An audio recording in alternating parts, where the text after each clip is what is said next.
That's right, my friends. It is time once again for the FTFL weekly update. It is I, your host, Brett Sieber, owner of the Hulkamaniacs, and lest you forget, that's right, royalty, your king. And here we are on the precipice of the FTFL championship game. But more on that later, because first, Championship Week Part 1 has taken place. 3 new champions were crowned. Now, I know there was some arguments this week about, oh, are you going to make yourself a new trophy?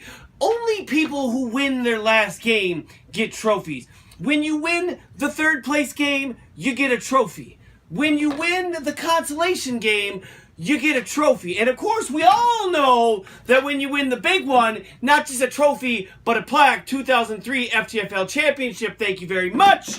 Now, as we wind down the season, one would like to think that we could pretty much say goodbye to injuries and all of their problems.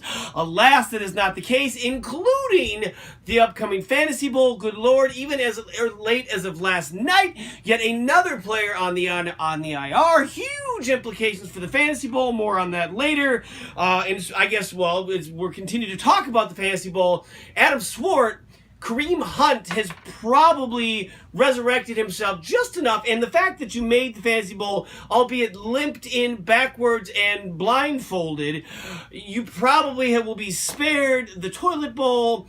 There are others that are definitely more deserving. Lastly, before we get into the championship games from this past week, the Christmas spirit is running wild. That's right.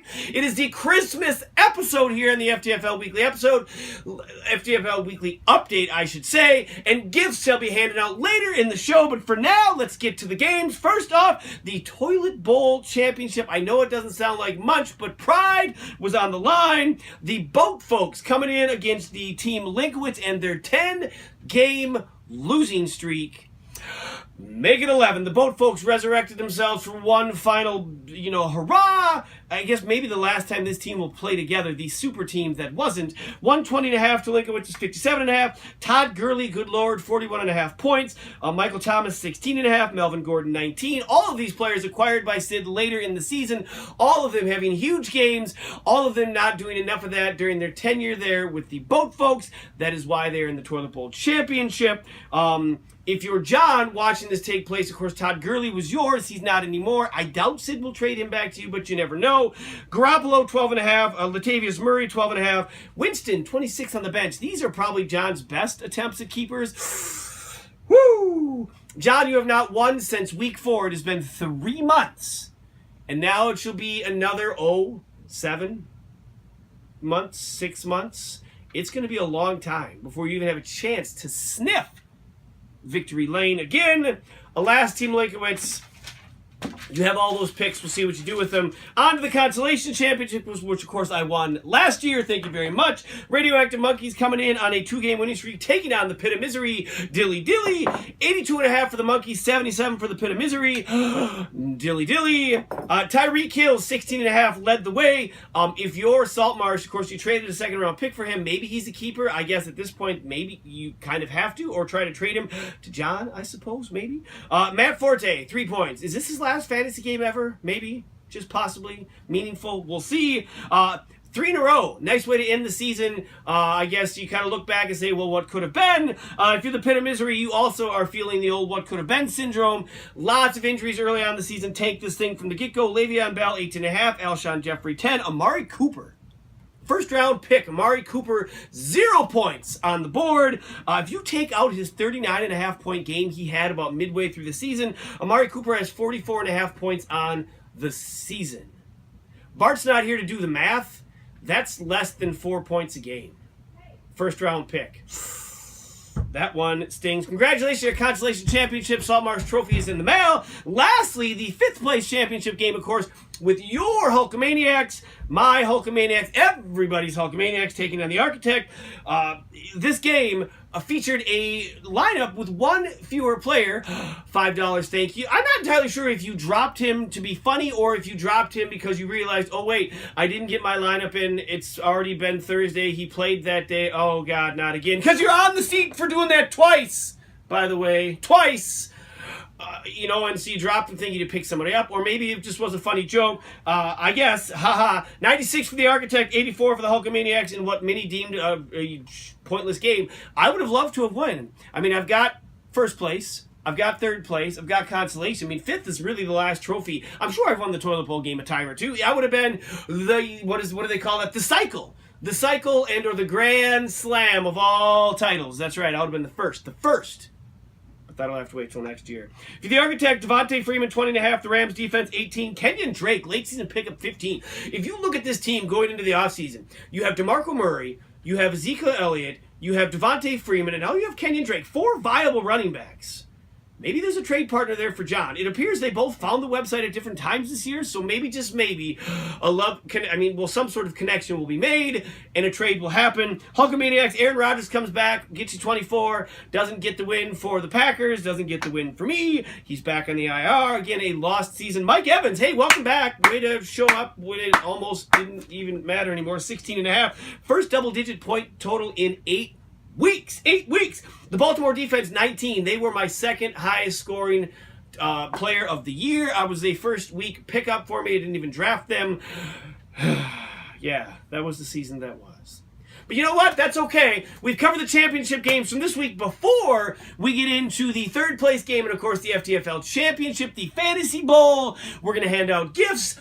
But then again, even before that, we're going to hear once more from our sponsors out of Osakis, Minnesota, our fine friends at Log Cabin Pizza. Take it away! Welcome to the Log Cabin Pizza. Homemade dough, hand tossed just for you. Our sauce, we make that too, and we just pile it on. We throw toppings on, if it's sausage, onion, mushroom. We don't measure nothing. It's all just for you. Cheese, we just douse it in cheese so it's all melty. And we scoop it up on our paddle and we throw it in the oven, our big brick oven. So when we're all done, you can have a slice of lovin' from our big brick oven. That's the Log Cabin.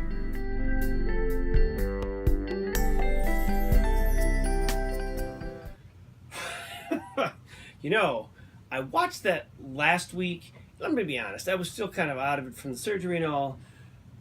Watching that again, I'm not entirely sure I shouldn't be sitting here in a bathrobe and smoking a cigarette. You are just selling pizzas at this place, aren't you? Up there in Osakis, Minnesota?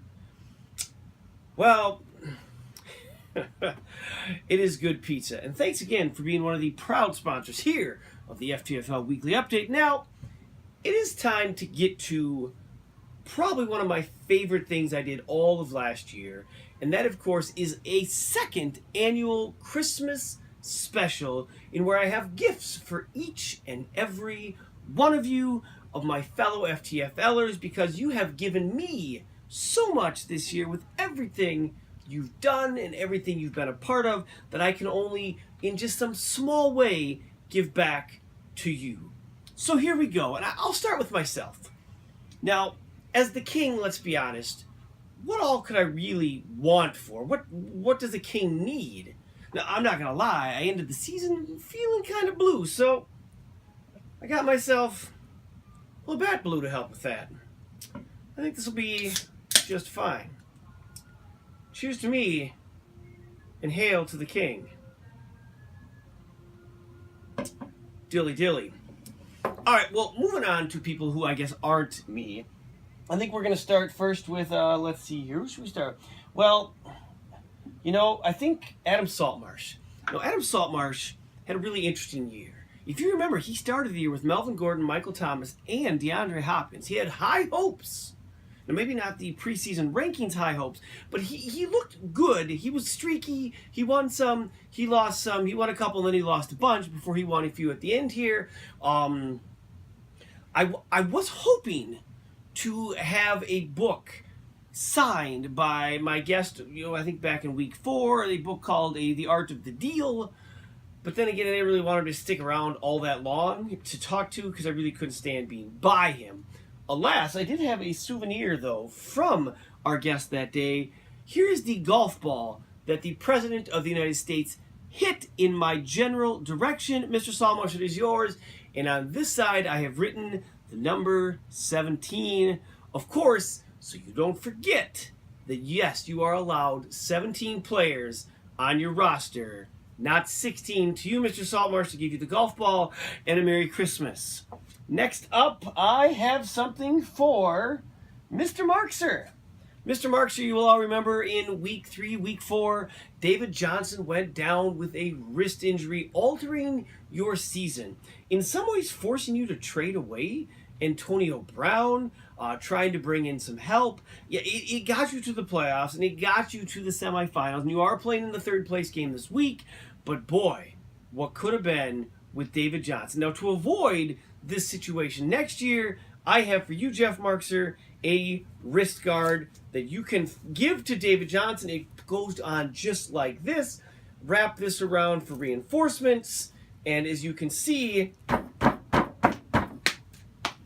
as good as new. Hold on to that ball tight and take you maybe, just maybe, back to the promised lands. Then again, let's be honest, this is medical procedure type stuff. Your team runs mostly on luck. Anyways, Mr. Markser, for you, the wrist guard, and let's be honest, not just for you, but for David Johnson to help protect that wrist and keep him healthy all next year. He was probably feeling blue too. To David Johnson. All right, well, actually, I should turn my Christmas music up here. Got some Christmas music playing. It should be festive. Perfect. All right. Next on my list, let's see here. Oh, we've got, this is a nice, I'm just going to sit here and look at this right here. Who could this be for? This nice, beautiful owl bank. Well, I suppose you could argue that it's for Hagen to keep all the money he's going to spend on future transactions. But that's not who this is for. You could argue that maybe this is for Andy, whose, of course, team name this year went from Bazinga to the Pit of Misery, Dilly Dilly. But if you remember, go way back, one of his original team names was the Mighty Horned Owls. That's right, I remember. But this is not for Andy. No. This, my friends, is for Matt, who seems to like to, not once this year, now of course twice, found himself in a situation where he didn't have a competitive lineup, cost him $5. The lineup thing seems to be an issue. It's on here, not once but twice. It came up twice this year. You appear to like to spend $5 at a time. Now some people like Hagen go one at a time or two at a time, but you go for $5. And so I've got a place here for you to store all those $5 bills. You can put it up on the shelf. It's nice and cute. You can make all sorts of inappropriate jokes if you'd like. Seems to be your thing. To you, Matt, I give you the owl bank and Merry Christmas. Next up, this one. Yes. The roll of toilet paper, which seems like it would pair well with the seat. And maybe the recipient of the seat this year will also be the same person I am gifting the toilet paper to. Team Linkowitz, this is for you. Not because I think you're a crappy team, although your record would probably state otherwise. No. Instead, you've got a bit of a streak going.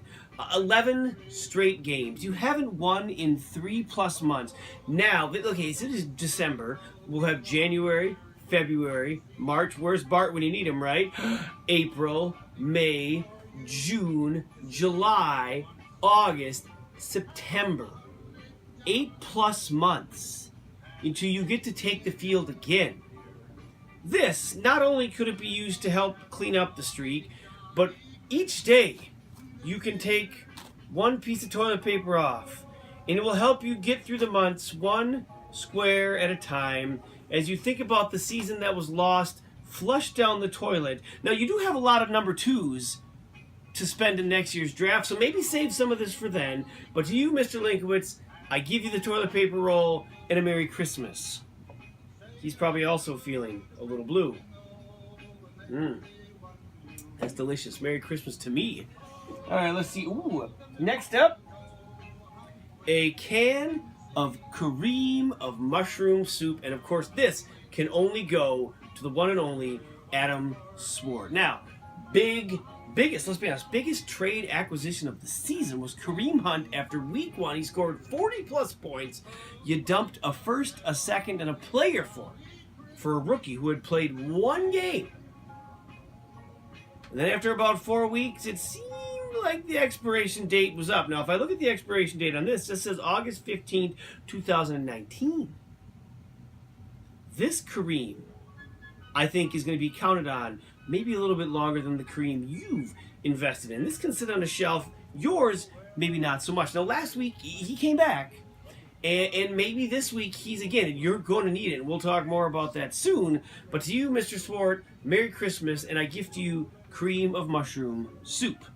Next up, now let's see here. This is, yes, well, of course it says Wilson. Eric, my friend, this is for you. Your season turned around when the Seattle Seahawks season turned around. And it kind of hit the skids last week when the Seahawks hit the skids. You're now probably left cradling a blanket in the fetal position, muttering the names of your players, probably Russell Wilson. Why a blanket when you could use a ball, a blue ball, if you will? You can hold on to that, vent frustrations, maybe decorate it, put some stuff in here, make it whatever you want to make it, because this blue ball now, Eric, belongs to you. Maybe next year I'll get you a second one and you can have 2 blue balls. Merry Christmas to you. Oh, speaking of blue, it's time for another sip of the old Labatt here. I love Christmas. It's great. A couple of gifts left here. Ooh, look at this melee of stuff. Now, I should hold on here just for a second. Well, we've already started with this. There's a wide variety of wires. Oh, Salty, you almost lost your ball. Wide variety of wires. There's a clamp here. I think if the proper person gets a hold of this, you could probably wire up a really crazy torture device. So yes, Andy, this is for you in your pit of misery. It really, I think, can go a long ways. But Team Bazinga lasted a long time. As a team name. You changed it this year as things hit the skids, as all your players got hurt, and that's fine. I loved it. It gave me reason to say dilly dilly. Of course, we all loved that. And also, Andy, seeing as you're overseeing the pit of misery, you'll need some things for your torture devices, but I also give to you because, trust me, next year I will have a new and improved one, because no, Mr. Linkwitz, I did not sit on it. Andy, I bequeath to you my crown, because how can anyone sit over and rule over a pit of misery and not have their very own crown? To this, Andy, I give to you, and a Merry Christmas. Dilly dilly. Oh, we got gifts all over the place piling up here. Let's see here. All right. Oh. Ha! 2 people left. It's a jar of pennies. Now, this isn't enough to fund Sid's transactions even for a week here in the FTFL, so this can't possibly be for him. But what would a jar of pennies have anything to do with Mr. Deesum? Well, Mr. Deesum, here's what I'm going to have for you. I want you to take this jar of pennies. Not shine it up and turn it sideways. No. That's not yet. But I want you to take these and then just put these all around your house. Just drop them here and there. Make sure the head is up. Just place them in spots. And maybe, you know what? Maybe you can get someone to do this for you. Then it'll be more of a surprise when you find them. But you place them all around your house. And then the next morning you wake up, and as you're walking around, you're finding pennies. And you know the saying, find a penny, pick it up. All day long, you'll have good luck. Somehow, some way, you have had luck without having any luck at all. Mr. Deesum, your keeper, Andrew Luck, sat on the bench all season. He didn't even sniff the field. And it didn't matter, because you're in the Fantasy Bowl, and you're one most likely easy win away from becoming a 2-time champ. So if anything, after that's all said and done, and you're looking for a little luck, this jar of pennies is for you, Mr. Deesum. Merry Christmas and dilly dilly. Lastly, but certainly not least, Mr. Hagen. What a season. A season that most likely we will be enshrined on the toilet seat. Now, you're going to have to fight off John Linkwitz and maybe someone else for it. But you went from Kramerica Industries, make Kramerica great again. You're the namesake even showed up week 4 for a boost. And then there was the mishandling of your Jimmy. And the season took a turn. Although, you did come back, and you got excited, and you changed your team name to You're Going to Need a Bigger Boat. And then the boat sprung a leak, and it sunk. Now, to make sure future boating incidents don't end badly for you, Mr. Hagen, I have given you a pink life jacket so you can be safe while you're out boating. Now, you'll notice, yes, it does belong to my daughter, but seeing as you are a smaller individual, I felt this would probably be a proper size for you. Merry Christmas, Mr. Hagen. This vest is all yours. And Merry Christmas to all of you. Oh, I just spilled a little bit of my beer. That is a... Oh, wait. I'll use some of John's Christmas present here to soak this up. Sorry, John, you're not getting a full roll out of this one. I apologize. We're just going to soak that up right there. All right. Taken care of. All right, well, that puts a cap on the gift giving. I'm just going to slide things out of the way. We are going to move on to the games coming up this week. Now, first off, the third place game between Eric's Pack Attack and Mark's three-time Lucky Pants champ, Mana. Markster had a little bit of a disappointing game last week. Kind of had both of these players had to watch a slow death. They got out in front of their respective opponents, and then their opponents had players left, and then they had to watch their teams lose. Russell Wilson pooped the bed with 2 points for the Seattle defense. Actually, 2 points. Actually, it was 42-7. He had 1 touchdown, but it wasn't enough.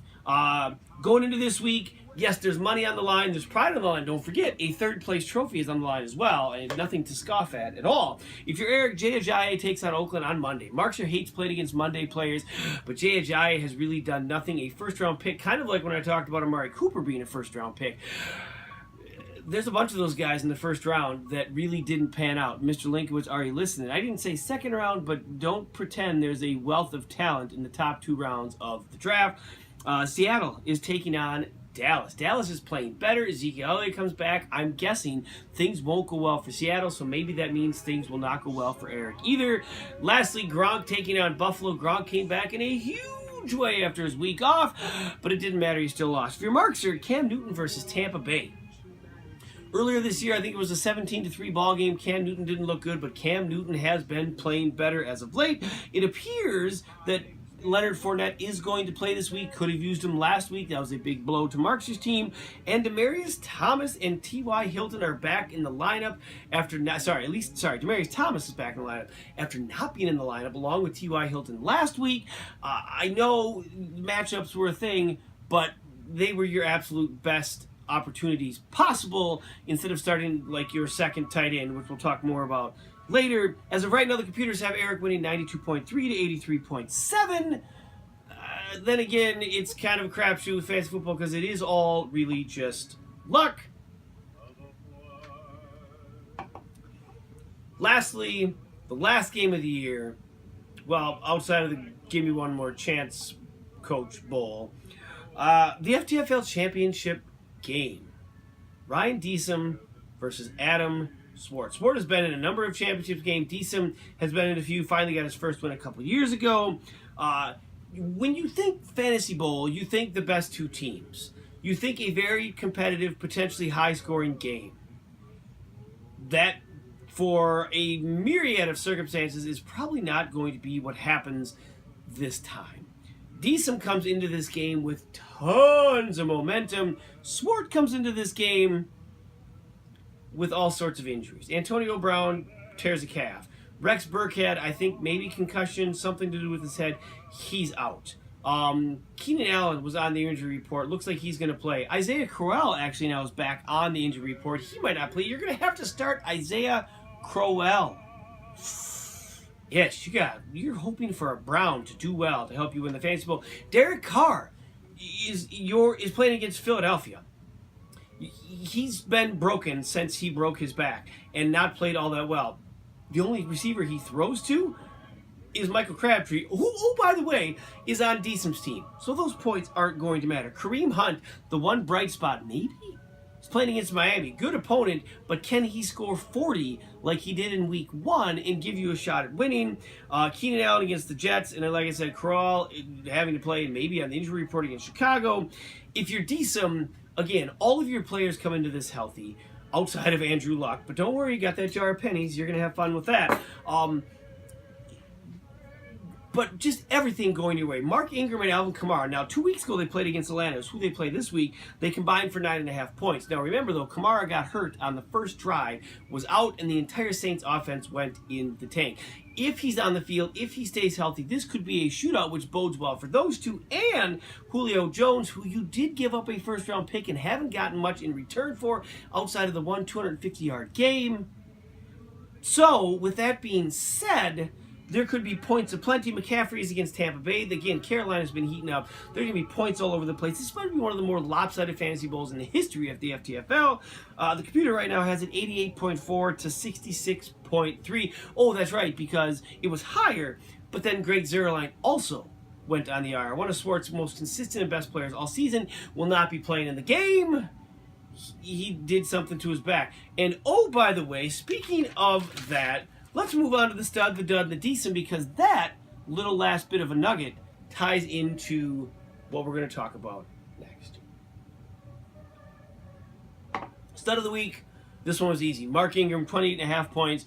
The 50-yard touchdown at the end of the game pretty much sealed it, was the dagger. When him and Kamara are on the field together, they are nearly unstoppable. Dud of the week, backup tight ends. I picked up a backup tight end, so I'd have an extra one in case my guy Kyle Rudolph got hurt. Markster had an extra tight end in his bench. I don't know if he picked one up because he didn't have a backup kicker, because that was pointed out by Swart earlier today. But he didn't have a backup kicker, but he did play his backup tight end. He flexed his tight end. I played Seals Jones because I wasn't sure Rudolph was going to play. They combined for 1 point. Backup tight ends aren't, or should they ever be in starting lineups, but sometimes that's just what happens in fantasy football. Decent update, and this is where I think it gets interesting. Yeah, we think Sid's got this pretty well wrapped up. You could argue that John, in his huge losing streak, could be on there. You could argue Saltmarsh for kind of giving away players and not really having a car sale. We wanted to give it to Adam Swart for the Kareem Hunt trade. But then he made it to the Fantasy Bowl, and you're like, well, it's kind of hard to do that because he's showed that he's kind of successful. But when Greg Zuerlein went down last night, you didn't have a kicker to play in his place. And now not only are you missing your best receiver, missing your best running back as of late, minus Kareem Hunt if he plays well, but you're missing your kicker. This, to me, sounds like the absolute definition. As I read here, given to the owner who shows complete incompetence, the inability and general lack of football knowledge needed to run a successful fantasy football team. How can you run a successful fantasy football team if you don't have backups at every position, if you are not fully prepared for every possible scenario? You might get blown out in the Fantasy Bowl this weekend, and then you get a chance to blow it out in the seat when you become the DSIM Award winner. The DSIM Award that race might be the most exciting thing that happens all of next offseason heading into the draft. Oh my goodness, it is going to be something. And with that, I'm going to put a bow on the weekly update for this week. Today is the winter solstice, shortest day of the year. Super exciting and super sad all at the same time because I love winter, but it does mean that the days are now going to start getting longer again. With the solstice, it also means we are a few short days away from Christmas. I hope that you all enjoy the gifts I have given you. I hope that you all go off and have wonderful Christmases with your family, with your friends. Remember, do something nice for someone this weekend. That is what Christmas is all about. It is about being nice and sharing joy with others. And I hope in just some small way that this show brings joy to all of you. I enjoy doing it. I hope you enjoy watching it. I'm going to take the last little sip. I'm feeling way above blue at this point in time. And we'll see you next time on the weekly update. This is Brett, signing out. Merry Christmas, y'all.